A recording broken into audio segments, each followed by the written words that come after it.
ईमानदार हैं सारे, बहुत सीरियस है, दिन रात लगे पड़े हैं, मस्ती हम बहुत करते हैं, कोई डाउट नहीं सर। कमा भी तो इसीलिए रहे ना, मस्ती तो करेंगे ना, और क्या करेंगे बहुत। और सर अभिषेक दुआ सर, आप ऐसे ही रहो सर, कोई टेंशन नहीं है, आप ऐसे ही रहो और वही जचता भी है आप पे। और सर मैं वहां बैठा हुआ था और कई सारे ऐसे सीनियर लीडर्स और बहुत सारे ऐसे लोग मुझे मिले और ये सवाल पिछले 8 सालों से लगातार उठता जाता है कि आपने ऐसा क्या किया जिससे कि पहले तो आप एक साल में 8190 का मॉडल ब्रेक कर पाए। मतलब लोग पहले साल में लोग बोलते हैं लर्निंग पीरियड होता है ये, बस का आपको पहला साल सीखना होता है, आपको 10 की डाउनलाइन मिल गई, आपको 50 की डाउनलाइन मिल गई, आपको 100 की डाउनलाइन मिल गई, आप लकी समझे अपने आप को। और आप पहले साल में 8190 का मॉडल ब्रेक कर लेते, आप कर क्या रहे थे, आप ऐसा कर क्या रहे थे कि आपने ये सब कुछ कर दिया। फिर आपने एक ऐसा फेज देखा जहां से आप बिल्कुल जीरो पे आ गए, और फिर आपने ऐसा क्या कर डाला कि आप दोबारा 2.5 लाख पे पहुंच गए।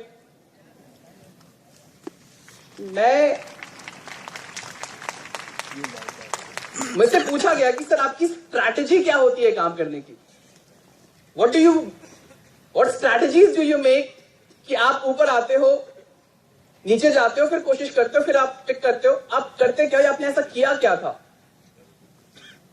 मतलब इस सवाल का जवाब थोड़ा सा ट्रिकी है और मुश्किल है।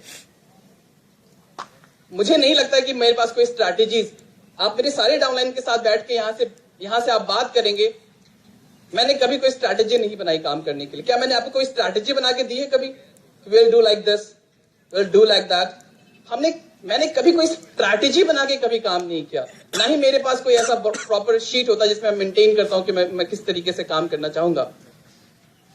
लेकिन ये बात बहुत तय है कि पहले दिन से ईबस को किया है ना, दिल से किया है, पूरे दिल से किया है, पूरी आस्था से किया है, पूरी ईमानदारी से किया है, पूरे जुनून से किया है, कहीं उसमें कोई कमी नहीं। ऐसा मैं नहीं कह रहा कि आपके किसी जुनून में कमी रहेगी, हो गया होगा 8000, यार कौन सी, नॉट अ बिग डील, क्या हो गया, मैंने कर लिया तो सबने वही करना है क्या, डजंट मैटर कि वो कैसे हो गया। हालांकि अगर थोड़ी बहुत, अगर मैं कहता हूं जो मेरा काम किया जिससे ये हो गया, अगर मैं उसके साथ शेयर करूं, I would like to share few points of my journey into Ebus, कि कुछ जर्नी जो रही उसमें कुछ चीजें जो मुझे ईबस से मिली, मेरे साथ कैसा हुआ। I'll go to a little bit of flashback. Sir मैं एक ऐसी फैमिली से बिलोंग करता हूं, My grandfather used to be very rich. He used to be filthy rich, बहुत रिच थे, अपने शहर के सबसे अमीर इंसान होते थे। मतलब वो बाहर गए थे किसी सिनेमा हॉल में पिक्चर देखने के लिए, उनको टिकट नहीं मिली तो वो घर आए और उन्होंने अपना सिनेमा हॉल बना लिया, और आज मेरे पापा वही सिनेमा हॉल चलाते हैं, दादा का दिया हुआ। He used to be filthy rich. और मेरे ग्रैंडफादर बहुत जल्दी एक्सपायर कर गए। My dad was 13। परिवार में सब कुछ था, कोई बेसिक दिक्कत कभी नहीं थी। छोटी सी एज में मैंने हर चीज जो मुझे मांगी मुझे मिली, कभी कोई दिक्कत नहीं का सामना कभी नहीं करना पड़ा मुझे। बेसिक चीजों, मुझे ऐसा लगता था कि उस वक्त छोटा था तो मुझे हमेशा लगता था कि मैं शहर का सबसे अमीर इंसान का बेटा हूं, and I used to feel good about it. But जैसे जैसे थोड़ा बड़ा हुआ, परिवार में बंटवारा हुआ, बिजनेसेस कोलैप्स हुए, घर पे कर्ज बढ़ता चला गया, तो मैं देख रहा था कि जिन चीजों को मैं अपनी जिंदगी में बहुत लग्जरी को बहुत आराम से एंजॉय कर रहा था, वो सारी चीजें धीरे धीरे जा रही थी। और फिर उस वक्त मुझे I was good in studies sir, पढ़ाई में हमेशा से ठीक ही था, अच्छा था। मैं दिल्ली में एजुकेशन ले रहा था अपनी 11th-12th की। मुझे याद है एक कॉल, मेरी मॉम का मुझे एक कॉल आया था, घर में शायद पैसों की दिक्कत हुई होगी, कुछ बात हुई होगी रिलेटिव्स के बीच में। मॉम ने मुझे कहा एक दिन कि बेटा अगर तेरे को खाना नहीं भी खाना पड़े तो मत खाना, लेकिन पढ़ाई करना। मैं बड़ा अच्छा बच्चा रहा था, मुझे लगता है कि there need to be some basic things in you, वो इंग्रेडिएंट बेसिक होना चाहिए, ऐसे वैसे नहीं बन जाते। एक बेसिक इंग्रेडिएंट होता, एक कुछ मॉरल वैल्यूज की बात की थी सर, वो बेसिक मॉरल वैल्यूज होनी चाहिए। आपको अपने परिवार की केयरिंग होनी छोटे से ही होनी चाहिए। आज ईबस में आके उसके बाद केयरिंग बढ़ी, वो दिखावा है आपका शायद, वो बेसिक इंग्रेडिएंट पहले से ही होना चाहिए आपके अंदर। मेरी मॉम ने बोला खाना मत खाना लेकिन पढ़ाई करना। मैं 18 घंटे पढ़ाई करता था सर, और दिन में एक टाइम खाना खा के पढ़ाई करता था। And I was a good kid. मैं अच्छा बच्चा था अपने माँ बाप का, आज भी हूं। कोशिश करता हूं कि उनको जिंदगी में न कभी कोई तकलीफ मैं दूं और न किसी तकलीफ का छोटा सा अंश भी कभी मेरे परिवार के ऊपर मैं फटकने दूं। होने नहीं दूंगा सर, मैं कभी नहीं। एंड मैं दिल्ली में अपनी एजुकेशन ले रहा था, उसका मेरे कुछ फ्रेंड्स बने। मैं मुंबई आया इंजीनियरिंग करने के लिए। सेकेंड ईयर ऑफ इंजीनियरिंग में मेरे को फ्रेंड ने इनविटेशन दिया था, दिल्ली में मीटिंग देखी थी। गेस्ट बन के जब मैं बाहर आया था तो मैंने अपनी अपलाइन से ये कहा था, मेरा फॉलोअप शायद नहीं लिया गया, मैंने अपनी अपलाइन को ये कहा था कि टेंशन छोड़ दे तू अपनी एक लेग की, तेरे एक लेग पे रघु टेकरीवाल आ गया। As a guest I could give commitment to my upline कि टेंशन छोड़ दो आप अपने एक लेग की, तेरे एक लेग में रघु टेकरीवाल आ गया। And I went back, I started doing my work in for Ebers in Mumbai. मैं मुंबई गया, मैंने काम करना शुरू किया। And I gave presentations to 8 and 10 of my friends. मैंने 10 लोगों को प्रेजेंटेशन दी। एंड आई वाज एक्सपेक्टिंग कि अगले दिन वो सारे डिमांड ड्राफ्ट बनने वाले होंगे। बट तभी मेरा वो दोस्त जिसको मैंने प्रेजेंटेशन दी, वो मेरे सामने एक न्यूज़पेपर लेके आता है और वो कहता है कि तुम जिस कंपनी के बारे में बता रहे थे वो कंपनी भाग गई। मैंने बोला अच्छा। मैंने देखा ऐसी कोई कंप्यूटर बेस्ड ईबस को देख के कोई छोटी मोटी कंपनी बनी होगी, उन्होंने कुछ ऐसा चीट पीट किया होगा। मैंने कहा, उसने कहा कि भाग गई। मैंने कहा कि अच्छा भाग गई, मुझे पता नहीं है, पूछ के बताता हूं। I was a new student. I was 1 day old in e-bus. मुझे बिल्कुल नहीं पता था, कन्वेंशन भी नहीं अटेंड करी थी तब तक, तो पता ही नहीं था कुछ। मैं पीसीओ पे गया, अपनी अपलाइन को फोन लगाया, अपनी अपलाइन को पूछा कि सर ऐसा ऐसा मैंने सुना है, क्या भाग गई? तो मेरी अपलाइन ने कहा कि सर मुझे भी नहीं पता, मैं पूछ के बताता हूँ। और थोड़ी देर के बाद कॉल आया कि नहीं सर अपनी तो है, अपनी कोई टेंशन नहीं है। I felt a bit relaxed. मेरे को लगा कि नहीं सर कोई टेंशन नहीं है। बट सोच के देखें कि जिस हॉस्टल में मुझे काम करना था, जहां मुझे वहां पे इस टाइप की चीज जब हो जाती है तो वहां पे काम करना थोड़ा सा मुश्किल हो जाता है। डिफिकल्ट सिचुएशन था, एनवायरमेंट डिफिकल्ट था, सब कुछ बहुत आसान नहीं था। बट देन करना है तो करना है यार, और क्या। कभी कोई हाँ दिक्कत स्टार्टिंग में सेल्स क्यों नहीं मिली? I gave presentation to n number of people after that. Sales इसलिए नहीं मिली क्योंकि जब मैं मीटिंग्स कर रहा था ना, तो शायद पहला पर्पस शायद ही यही होगा कि मेरी आंखों में डॉलर साइन दिखता होगा, check check. But when so many people rejected me, जब कई सारे लोगों ने रिजेक्ट कर दिया, तब वो विजन, वो जो चीज थी जो करने वाली थी, वो चेक से हटके इस बात पे तब्दील हो गई, इस बात पे चेंज हो गई कि now it's no more about checks. अब बात तो अब तेरे नाम पे आ गई है, बात तो तेरे अब नाम पे आ गई। और नाम के सामने फिर कौन सी चेक की क्या बिसात? नाम के सामने चेक की क्या बिसात? जब आप अपने नाम के लिए लड़ाई करते हैं ना, फिर चेक वैक इनकम बड़ी छोटी सी बात हो जाती है। And it happened in the second inning also sir. Second inning में भी यही हुआ था, पहली इनिंग में भी यही हुआ था, सेकंड इनिंग में भी यही हुआ था। बात आ गई थी नाम पे, करना था। तो फिर आंखों में वो डॉलर साइन गायब हुआ, आंखों में चमक आनी पैदा हो गई, करके दिखाना था। ये प्रेजेंटेशंस, रिजल्ट्स आए, रिजल्ट्स फ्लो हुए, 7, 8, 10 सेल्स आई। सर मेरी जीनियोलॉजी की मेरी सबसे अच्छी बात मुझे ये लगती है कि मैंने जिन पहले 10 लोगों को ज्वाइन किया था ईबस में, 1, 2, 3, 4, 5, 6, 7, 8, 9, 10, वो सारे के सारे टॉप से, एक भी नहीं, वो सारे के सारे सिल्वर डिप्लोमेट है। एक भी ऐसा बीच में मिसिंग नहीं है। All of them are silver diplomat and above. इसमें से 4-5 हैं अभी मेरे साथ। तो पूरी टीम के साथ काम किया। अब कहते हैं कि 8190 का मॉडल कैसे कंप्लीट हुआ?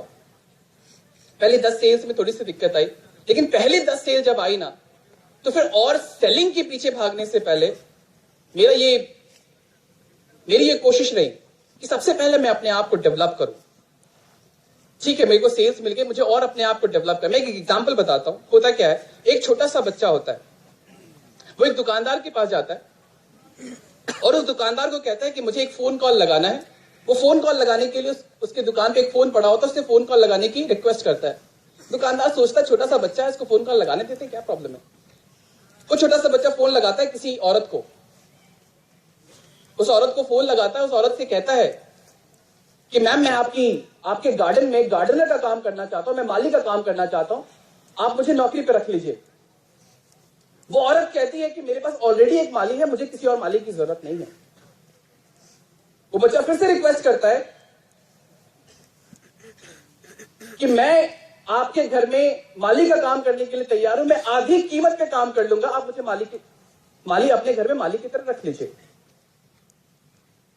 वो औरत कहती है कि नहीं, मुझे मैं अपने माली के काम से बहुत खुश हूं, मुझे और दूसरा माली नहीं चाहिए। वो बंदा फिर से रिक्वेस्ट करता है कि मैं आधे में काम कर दूंगा, मैं आपके गार्डन को साफ करूंगा या आपके घर के भी छोटे मोटे काम कर दूंगा, आपके शीशे भी साफ कर दूंगा, आपके आजू बाजू के भी थोड़े बहुत सब सारे काम भी कर दूंगा, आप मुझे अपने यहां माली पे प्लीज रख लीजिए। वो उस औरत को गुस्सा आ जाता, वो कहती है कि मैं आपसे कब से कह रही हूं मुझे माली नहीं चाहिए, नहीं चाहिए, मैं अपने माली के काम से बहुत खुश हूं, मुझे दूसरा माली नहीं चाहिए। तो ये बात सुन के उस छोटे से बच्चे ने फोन रख दिया। ये बात वो दुकानदार सुन रहा था। वो दुकानदार उससे कहता है, तेरे को काम करने की जरूरत है, तेरे इस काम करने की लगन से मैं बड़ा खुश हूं, मैं तुझे अपने यहां नौकरी पे रखता हूं। वो बच्चा पटाख से जवाब देता है कि आपको किसने कहा कि मुझे किसी नौकरी की जरूरत है? आपको किसने कहा कि मुझे किसी नौकरी की जरूरत है? उस दुकानदार को गुस्सा आया। वो कहता, अभी तो तुम नौकरी के लिए गिड़गिड़ा रहे थे उस औरत के सामने।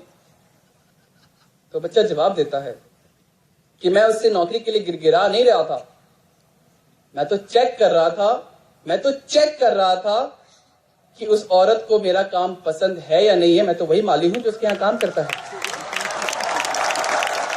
मैं तो वही माली हूं जो उसके यहां काम कर रहा है। मैं तो चेक कर रहा था कि उसको मेरा काम पसंद है या नहीं है। सब पैसा कमाना चाहते हैं, आई नो, सब यहां आना चाहते हैं, आई नो, सब उस डायमंड एंड अबव ब्रैकेट के आगे बैठना। दिक्कत है आपको, मुझे पता है, प्रॉब्लम्स हैं। जैसा विशाल जी, पता नहीं क्या सारे पॉइंट ले लेते हो आप मेरे। इतना सब कुछ सोच के आता हूं, सारे पॉइंट्स आप बिल्कुल सही कहा।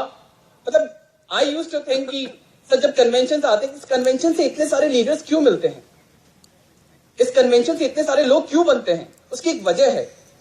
उसकी वजह यह है कि जब हम कन्वेंशन आते हैं, हम अपने आप को फिजिकली और मेंटली आउट स्ट्रेच करते हैं।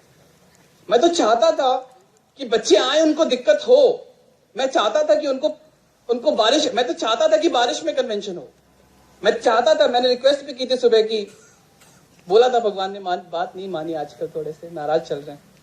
मैं चाहता था कि मेरी स्पीच हो और बारिश हो, क्योंकि अपने आप को जब आप फिजिकली और मेंटली स्ट्रेच करते हैं तो आपको अपना रियल पोटेंशियल रियलाइज होता है। आपको तो अरेंजमेंट, मैं तो शुक्रिया अदा करना चाहता हूं मिस्टर अमित वर्मा जी का, एक बड़ा शानदार अप्लॉज होना चाहिए अमित वर्मा जी के लिए।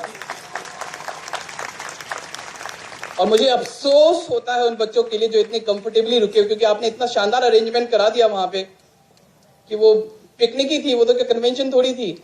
मस्त सारे अच्छे से सो रहे हैं, खाना ऐसा अरेंज करा दिया जो घर पे खाना ना मिले। ऐसे नहीं होता सर, कन्वेंशन आते हैं तो आपको दिक्कत होनी चाहिए। मुझे याद है अपनी पहली कन्वेंशन में रात में अभिषेक दुआ सर बच्चों से मिलने के लिए आए थे, दिन भर की प्रेजेंटेशन हुई थी, पहला निवाला तोड़ा ही था और पता चला कि दुआ सर पहुंच गए। उनकी गाड़ी के पीछे भागा था,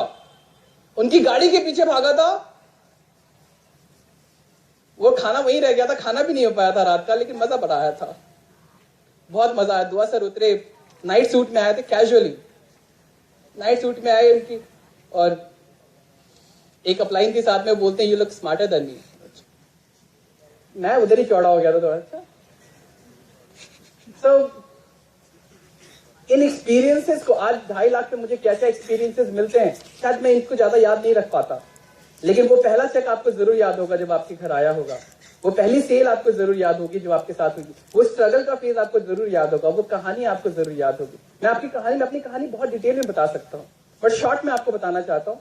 मैंने 10 लोगों की टीम बनाई और हमने कोशिश करा कि मैंने पहले कोशिश करी कि मैं पहले काम सीखूं। मैंने अपने आप को डेवलप किया। मैं रात भर, हमको किताबें मिलती थी, हम रात भर किताबें, मैंने अपने आप को नॉलेज वाइज डेवलप किया। दुआ सर की एक ट्रेनिंग हुई थी, उन्होंने मेरे को पूछा कि गरीब बच्चा कैसे रजिस्टर करते हैं, और मेरी पूरी टीम थी और मैंने बता दिया कि सर ऐसा होम पेज पे ऐसा लिंक है क्विज का, और उस पर गरीब बच्चा रजिस्टर हो जाता है, और बाकी मेरा कोई बच्चा नहीं बता पाया। दुआ सर बोलते रघु सर आप लीडर तो बहुत अच्छे, लेकिन आप सिखाते नहीं किसी को कुछ। नॉलेज ली अपनी पूरी, बहुत अच्छी नॉलेज ली इसके बारे में, पूरा वेबसाइट अच्छे से देखा, छानबीन करी, सब कुछ कोर्सेज पढ़े, जेन्युइन ई-बिजर बना। जो गरीब बच्चा पढ़ाना था जेन्युइनली उसको पढ़ाया, जो कोर्सेज पास करने थे उसको जेन्युइनली पास किए। बड़ी अच्छी सी फीलिंग आती है काम करते वक्त। फिर जब आप जेन्युइनली ई-बिज करते हैं ना, you develop an aura around yourself. आपके आसपास ऐसा ऑरा आ जाता है। मुझे मेरे दोस्त बाद में ऐसा कहते थे कि रघु तुम मुझसे बात मत कर, क्योंकि मैं तेरे से बात करूंगा तो मैं ज्वाइन कर लूंगा, और मैं ज्वाइन नहीं करना चाहता। You develop such kind of attraction in yourself when you are a genuine e-buzzer. आपको genuine बनना पड़ेगा। मैंने अपने आप को डेवलप किया, और फिर मेरी जो 10 की टीम बनी, विशाल जी जानते हैं, हम सब लोग रात को पहले 1 हफ्ते तक लगातार प्रेजेंटेशन की प्रैक्टिस करते थे। प्रेजेंटेशन की प्रैक्टिस करना जरूरी है, और ये रियलाइज कराना कि प्रेजेंटेशन लेनी है। और प्रेजेंटेशन की प्रैक्टिस भी ऐसी होती थी कि कोई इंसान टॉवल में खड़ा है हॉस्टल में, मैं बोल रहा प्रोडक्ट पार्ट दो, वो कह रहा है कि सर अभी तो नहाने जा रहा हूं, प्रोडक्ट पार्ट दो, चले जाना नहाने। So lot of training was there, training was super. बहुत ट्रेन करते थे हम लोग अपने आप को।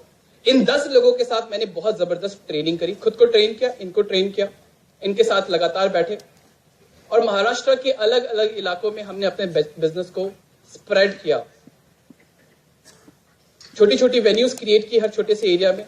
विद इन आई गेस उन छोटी वेन्यूज की रिस्पॉन्सिबिलिटी इन 10 लोगों के कंधों पे थी।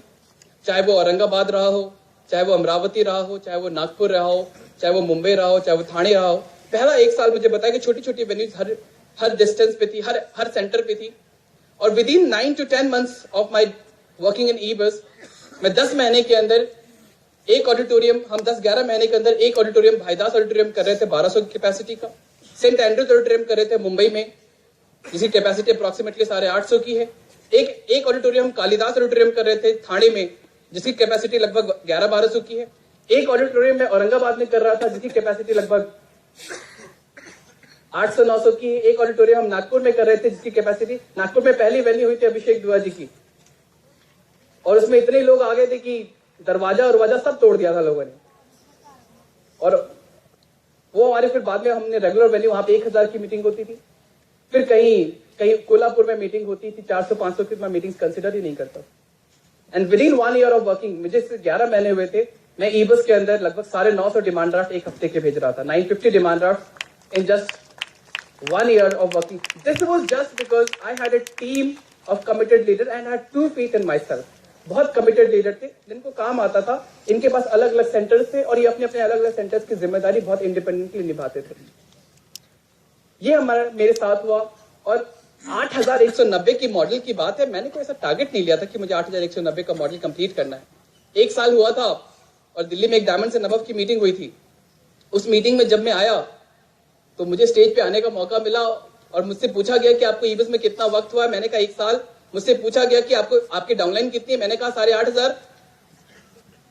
तो वहां पे जो लीडर थे उन्होंने अनाउंस किया कि हमारे बीच एक ऐसा इंसान है जिसने 1 साल में 8000 का मॉडल ब्रेक कर दिया। तब तो मुझे पता चला अच्छा मॉडल ब्रेक हो गया। उससे पहले पता ही नहीं था कि मॉडल भी ब्रेक किया है। कोई टारगेट नहीं था उसका। हम अपना काम बहुत काम कर रहे थे, ईमानदारी से अपना काम कर रहे थे। तो मैंने खुद को ट्रेन किया, अपनी टीम को ट्रेन किया, सेंटर्स डेवलप किए, और उन सेंटर्स की इंडिपेंडेंट रिस्पॉन्सिबिलिटी दी, जिसकी वजह से मेरा 8190 का मॉडल कंप्लीट हुआ। अगर ये सेटिस्फाइंग आंसर है तो यही आंसर है। इसके अलावा मैंने कुछ खास किया, इससे अलावा मुझे नहीं पता सर कि इसके अलावा मैंने और क्या किया। बट हाँ, काम के लिए 24 घंटे सब लोग तैयार थे, सारे तैयार थे, पूरी टीम तैयार थी। वो हो गया, और कुछ खास नहीं किया इसके पीछे। फिर बात आई काम गिरा, अलग कुछ कॉम्प्लेसेंसी की वजह से ही काम गिरा। और काम गिरने के बाद एक डिफिकल्ट फेज मेरे लिए ये था कि मेरे सारे लोग छोड़ के चले गए थे मुझे। मेरे पास 2-3 ही लोग बचे हुए थे, उसमें से मिस्टर गौतम जैन जी, दिव्या जैन जी, इनका बड़ा शानदार अप्लॉज होना चाहिए, बहुत शानदार अप्लॉज होना चाहिए। इन्होंने वो कंधी जिम्मेदारी अपने कंधों पर, रिस्पॉन्सिबिलिटी को उठाया कि सर हम करेंगे। मैंने कहा साथ में हम करेंगे, साथ में। मैं दिल्ली में उस वक्त रह रहा था, साथ में I'm taking much of the time? Okay, all right. I'll finish it off. And तो वहां पे मैं इन्विटेशंस भी करता था। फिर मैं गुजरात जाता था, वहां पे मैं ईबस में उस वक्त सिल्वर डिप्लोमेट के ओहदे पे था। मैं ईबस से लगभग 80-90 लाख रुपए कमा चुका था, करोड़ के आसपास थी वो मेरी कोई इनकम रही होगी उस वक्त। और उसके बाद ऐसा सीन था मेरा कि मुझे अपना काम दोबारा उठाना था। I was standing in front of Ahmedabad universities and I was inviting people. मैं लोगों को इनवाइट कर रहा था, आई वाज इनवाइटिंग पीपल। और ऐसे कई सारे ऐसे गेस्ट मुझे मिल जाते थे जो मुझे कहते थे कि सर आप रघु टेकरी वाले हो। मैंने बोला हाँ हूं। सो ऐसे सिचुएशंस थे, बट अपना काम करना था। मुझे पता था कि जो मैं आज कर रहा हूं ये एक शॉर्ट टर्म फेनोमेना है।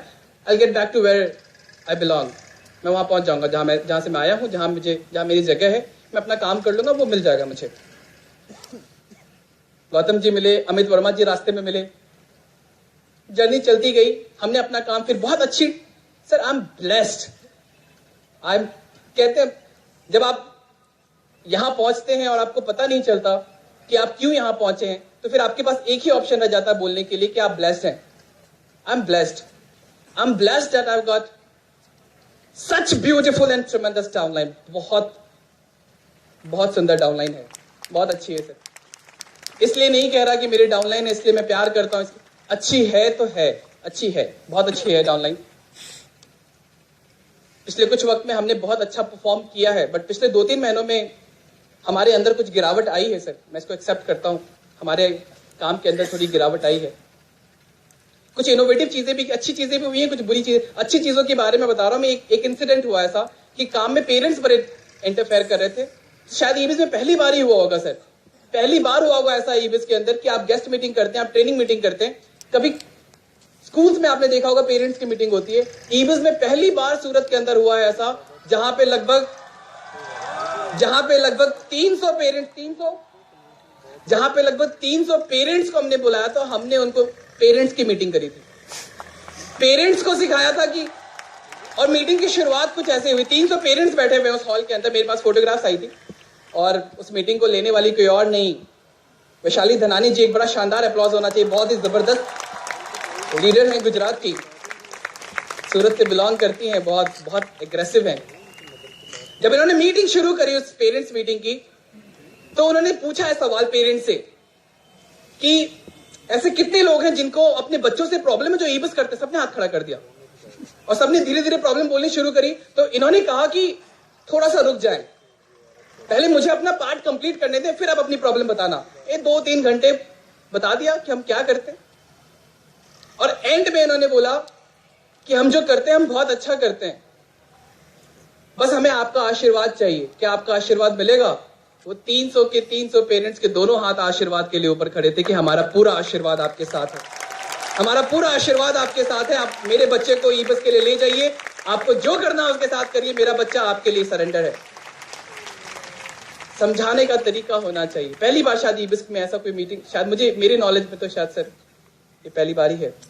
And hats off to Vaishali Dhanani ji and Surat group for organizing such a wonderful event. Innovative ideas apply करें अपने काम के लिए, सक्सेस आपको मिल जाएगी, जरूर मिल जाएगी। और एंड में मैं अपना पार्ट कंक्लूड करने के साथ साथ मैं यही कहना चाहूंगा कि कुछ अचीवमेंट्स है वो भी बहुत मोटिवेटिंग होती है, उनको भी सुनना चाहिए हमको, उनसे भी बहुत इंस्पिरेशन मिलती है। उनके बारे में भी बोलना जरूरी होता है स्टेज से, क्योंकि उन अचीवमेंट्स को ऐसा लगता है कि हम कई सारे लोग हमने भी उनको कैच किया था और तब हम आगे बढ़ पाए थे। मुझे ईबीएस में 14 महीने हुए थे। मैंने अपने लिए होंडा सिविक गाड़ी खरीदी थी 13 लाख रुपए की। उसके बाद घर पे जो कर्ज वर्ज थे वो चुकाए, 10-15 लाख रुपए का कर्ज था वो चुकाया। होम टाउन में जो घर है वो बनवा के दिया पापा को, 15 लाख का वो घर है करीब। उसके बाद फिर एक बड़ौदा में घर खरीदा मैंने, जिसकी कॉस्ट लगभग 30 लाख थी उस वक्त। और इसके बाद फिर मैंने एक पुणे में घर खरीदा जिसकी कॉस्ट लगभग 60 लाख रुपए। उसके बाद फिर मैंने एक मुंबई में घर खरीदा। मैं रहता किसी घर में नहीं हूं, आज भी मैं रास्ते पे ही रहता हूं। मोस्ट ऑफ द चांसेस है कि आप मुझे स्टेशन पे या एयरपोर्ट पे या कहीं पे मुझे ढूंढ मिल जाओगे, लेकिन बहुत कम चांसेस है कि मैं आपको अपने मुंबई के घर में मिलूंगा। मैं रहता किसी घर में नहीं हूं। मैंने अपने घर में कोई बहुत शानदार अरेंजमेंट, मेरे घर में बहुत बड़ा टीवी लगाया, मैं थाईलैंड से लेके आया हूं, लेकिन उस पर केबल नहीं लगा रखा मैंने। मैं केबल देखने लग जाऊंगा तो काम कब करूंगा? ना मैंने एसी लगाया, ऐसा नहीं मैं एसी नहीं लगा सकता, मैंने नहीं लगाया, न केबल लगाया न एसी लगाया। काम में हैं, काम करते हैं। और एक मुंबई में घर खरीदा सर, बड़ा अच्छा ड्रीम पूरा हुआ है, अभी मैंने बुक कराया है। मतलब बहुत प्रोमिनेंट एरिया है, पॉश एरिया है, अमिताभ बच्चन जी के घर के बाजू में ही है सर। तो बड़ा अच्छा इंसिडेंट। मुझे पता है पहले कन्वेंशन में हम आते थे ना, तो हमको लोग कहते थे कि एक दिन सर ऐसा होगा, अपनी अप्लायंस को दावा करते थे कि एक दिन ऐसा होगा सर, आपको शाहरुख खान के घर के अंदर बिठाएंगे, उनके साथ चाय पीने का मौका मिलेगा आपको, ऐसा कहा जाता था। वो पता नहीं कहाँ है आज। लेकिन सर मैं बताऊं, मैं सलमान खान के फार्म हाउस पे जाके आया हूं, और मैं और विशाल जी हम दोनों जाके आए हैं सलमान खान के फार्म हाउस पे। उनके डैड अच्छे खासे फिलोसफर हैं सर, सलीम खान, उन्होंने शोले मूवी लिखी है, उनके साथ बैठ के जिंदगी डिस्कस करी, आप ही की बातों को चिपका दिया वहां पे। तो उनको लगा कि तुम्हारी उम्र के हिसाब से तुम बोलते नहीं हो, करते क्या हो। उनकी मॉम के हाथ की बनी हुई सवैयां खा के आए हैं, सलमान खान के बिस्तर पे भी थोड़ा लेट के आ गए, और उनके स्विमिंग पूल में भी नहाए, उनके नौकरों से गॉसिपें सुनी, तो मजा बड़ा आया। बहुत शानदार जिंदगी ईबस के अंदर जी है सर। यूरोप गए सर, यूरोप घूम के आए, मैं क्रेजी फोर, मैं विशाल अलगेरी जी, अभिषेक दुआ जी, 5 देश घूम के आए वहां पे, बड़ा शानदार सर। लेकिन एक बात तो मैं यहां से फिर से कहना चाहूंगा सर, माउंट एटलस पे था स्विट्जरलैंड में, 10,000 फीट पे है, स्नो है, जहां पे वहां पे भी सर डीडीएलजे का पूरा लगा हुआ बैनर लगा वहां पे सारे विदेश के लोग आते हैं, डीडीएलजे वाले शाहरुख खान और काजोल के साथ फोटो खिंचाते हैं। हमको भी बड़ा अच्छा लगा, अपना देश का कुछ है वहां पे। माउंट एटलस पे था 10,000 फीट, रोमांटिक एनवायरमेंट, हम लोग आपस में ही रोमांस कर रहे थे एक दूसरे से, और क्या करते हैं वहां पे। दुआ से सिमरन ढूंढने की कोशिश कर रहे थे, बट उनको अमरीश पुरी मिल जाते थे हर जगह। हमने बड़ा एंजॉय किया सर वहां पे, और ऊपर में थे सर, लेकिन 10,000 फीट पे we are enjoying at Mount Atlas in Switzerland. पर सर बाय गॉड कहता हूं, जितना मजा इस स्टेज पे आ रहा, जो कि लगभग 8-10 फीट भी नहीं है, वो 10,000 फीट पे वो मजा नहीं था सर। वो मजा नहीं था जो इस 10 फुट के ऊपर वाले स्टेज पे आता है।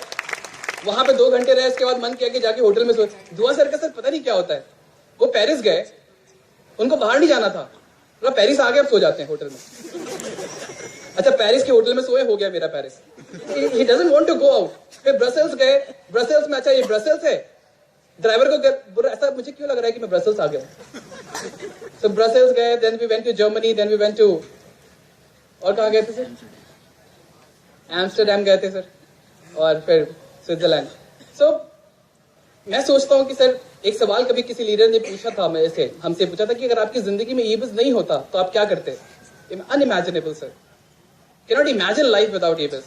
Cannot imagine मैं अपनी जिंदगी को इमेजिन नहीं कर सकता। I cannot imagine myself, अपने सेल्फ को इमेजिन नहीं कर सकता। और such a beautiful life you have given, sir. We will be entirely, for the entirety of our life, will be obliged।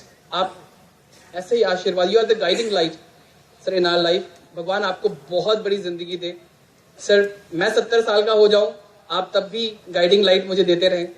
बहुत अच्छा लगता है सर, बहुत हल्कापन महसूस होता है जब भी आपसे थोड़ी सी बात हो जाती है, नया जीवन मिलता है सर, एक कॉल पे नया जीवन मिलता है। Truly blessed. बहुत सारे बच्चे, उनको नहीं समझ में आता कि क्या बातें करते, क्यों करते हैं, क्या है इनका, बट जब यहाँ आएंगे तो वो लेवल वाइज आएगा। घबराओ मत इस चीज से कि आज यहाँ पे जो बड़े स्पीकर्स आते हैं वो अच्छा बोलते हैं, ऐसा बोलते, वो सब सीख जाओगे वक्त के साथ, सब आ जाएगा। डोंट वरी, अपने लेवल पे अपना काम कर लो, यहाँ के लेवल का काम आपको अपने आप आ जाएगा। डोंट वरी एट ऑल, अपना काम करो अपने लेवल पे।